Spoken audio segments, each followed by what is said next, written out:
कपड़ों और जूतों के ढेर के बीच अपनों की निशानी खोज रहा है तो कोई हादसे का मंजर बयां करते हुए फूट फूट कर रो रहा है।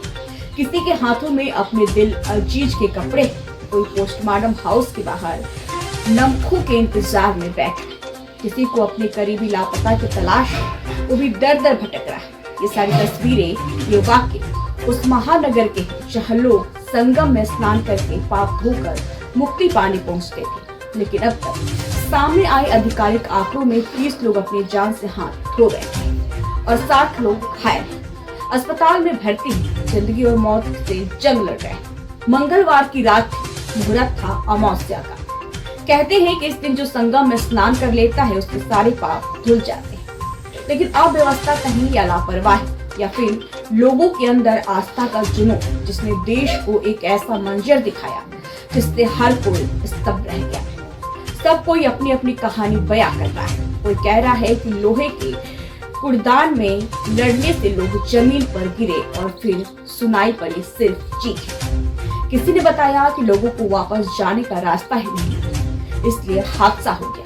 मरने वालों में अब तक 25 लोगों की पहचान की जा चुकी है, वही 5 लोग अभी भी अनजान थे। भगदड़ के बाद कुंभ में कई ऐसी तस्वीरें आई जो लोगों को अब भी सहमा रही है। एक वीडियो है जो आपको विचलित कर सकता है, लेकिन हमारे लिए आपको वो दिखाना मुमकिन नहीं, लेकिन आपको हम बता जरूर सकते हैं। कुंभ में एक महिला भगदड़ के बाद अपने बेसुध पड़े पति को मुंह से सांस लेती नजर आई और कोशिश करती रही कि शायद वो वापस आ जाए। महिला के चारों ओर जूतों और कपड़ों का ढेर पड़ा था। भगदड़ के बाद ही एक पीड़ित ने कैमरे पर व्यवस्था जाहिर करते हुए कहा कि हम 7 आदमी, 9 आदमी आए थे तो आदमी मर गए।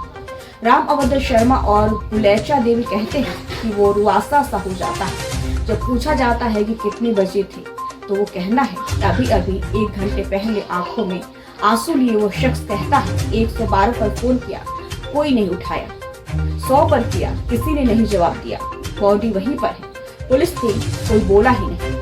और एक और वाक्य को बयां करते हुए एक महिला ने बताया कि भीड़ में हम सब लोग दब गए थे, हम चिल्ला रहे थे, मैं संगम की तरफ नहाने जा रही थी, हमारे साथ हमारा पूरा एक ग्रुप था। अचानक आवाजें सुनाई दी, चीखों के बीच एम्बुलेंस के सायरन गूंज रहे थे, लोग रो रहे थे और अपनों को ढूंढ रहे थे। इसी कड़ी में मेघालय से आई एक महिला बेसुध हालत में जाती हुई नजर आती है। मीडिया से बात करते हुए उसने भगदड़ के शिकार परिजनों की हालत बयान करते हुए कहा कि वो डायबिटीज के मरीज हैं। 30 आदमी उसके ऊपर गिर गए। 3 घंटे के बाद पुलिस वहां पहुंची, मेरे घर के लोग भी घायल थे, वहाँ 100 से ज्यादा लोग घायल हो गए थे।